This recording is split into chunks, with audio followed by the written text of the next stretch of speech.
क्योंकि उसने बताया था कि चाइल्ड मैरिज की विक्टिम है और प्रेग्नेंट थी। तो उसी दिन कार्रवाई करते हुए हमने सबसे पहले मेन उसको जो है वो हॉस्पिटल में भर्ती करवा दिया था।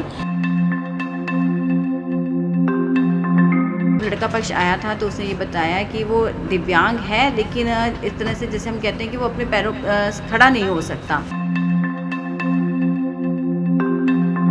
लेकिन कहीं न कहीं बच्ची ने बातचीत के दौरान ये भी बताया है कि वो उस बच्ची को रखना नहीं चाहते हैं, उस बेटे को रखना नहीं चाहती है। देखिए 4 अगस्त के करीब की बात है कि वो जो वो नाबालिग लड़की थी वो हमारे कार्यालय आई थी और जो है डीएलएसए के माध्यम से वो आई थी और उस पर तुरंत उस समय कार्रवाई करते हुए, क्योंकि उसने बताया था कि चाइल्ड मैरिज की विक्टिम है और प्रेग्नेंट थी। तो उसी दिन कार्रवाई करते हुए हमने सबसे पहले मेन उसको जो है वो हॉस्पिटल में भर्ती करवा दिया था सीएमओ सर की मदद से। और उसके बाद डॉक्टर्स ने जो उसको डिलीवरी की डेट दी थी वो 28 अगस्त दी थी, लेकिन जो उसके अभी पता चला कि उसकी 20 अगस्त को डिलीवरी हो गई है और उसने एक बेबी बॉय को जन्म दिया है और बच्ची और जो लड़का है वो दोनों ही स्वस्थ हैं।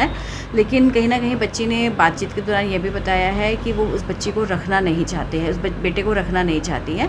लेकिन और फ़िलहाल जो है वो बच्चे की कस्टडी अब किसके पास जाएगी, क्या रहेगा, वो उस पे जो है वो बाल कल्याण समिति के द्वारा काम किया जाएगा। और इसमें एफआईआर दर्ज हो चुकी है इस मुकदमे में और आगे जो भी कार्रवाई है वो पुलिस और सीडब्ल्यूसी के माध्यम से की जाएगी। मैम लड़के वाले बताया जा रहा था कि हैंडीकैप। हाँ, जो उस समय लड़के ने बताया था और उसके बाद में हमने लड़के को भी कार्रवाई के लिए बुलाया था कि लड़के पक्ष का क्या कहना है। तो जब लड़का पक्ष आया था तो उसने ये बताया कि वो दिव्यांग है, लेकिन इस तरह से जैसे हम कहते हैं कि वो अपने पैरों खड़ा नहीं हो सकता, उठने बैठने में असमर्थ है और हाथ और पंजों के बल वो चलता है, झुक के चलता है। तो इस तरह ऐसा है और काफ़ी उम्र में उस बच्ची से काफ़ी बड़ा है।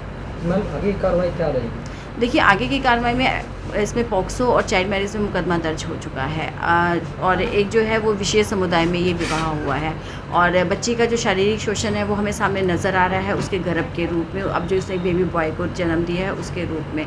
तो कानून के हिसाब से जो भी आगे कार्रवाई बनती है वो आगे पुलिस प्रशासन द्वारा काम किया जाएगा। मैम बच्चे को जो है लड़की रखना नहीं चाहती, उस बच्चे को लेकर बात हुई कुछ लड़के वालों से? हाँ, लड़के वालों से भी थोड़ी सी बात हुई है। लड़के वाले भी तैयार हैं रखने के लिए, क्योंकि अभी लड़के वाले खुद पेश नहीं हुए हैं लड़का हमारे सामने, क्योंकि कहीं ना कहीं उसको ये भी डर है कि अब मेरे खिलाफ मुकदमा दर्ज हो चुका है तो कहीं ये ना हो कि मेरे को बुला के मेरी गिरफ्तारी डाल दी जाए। तो लड़का भी पक्ष पेश नहीं हुए हैं। उसके वकील का मेरे पास फ़ोन आया था तो उनके वकील का ये कहना था कि अगर बच्चे नहीं रखना चाहती है तो हमारे लड़के का जो परिवार है वो बच्चे को रखने के लिए तैयार है। अगर वो बच्चा रखते हैं जब भी कार्रवाई जरूरी होगी? हाँ, देखिए बच्चे की कस्टडी किसके पास जाएगी वो एक अलग इशू है, लेकिन जो एक ऑफेंस हुआ है उस पर जो क्रिमिनल केस रजिस्टर्ड हुआ है वो अपना काम करेगा।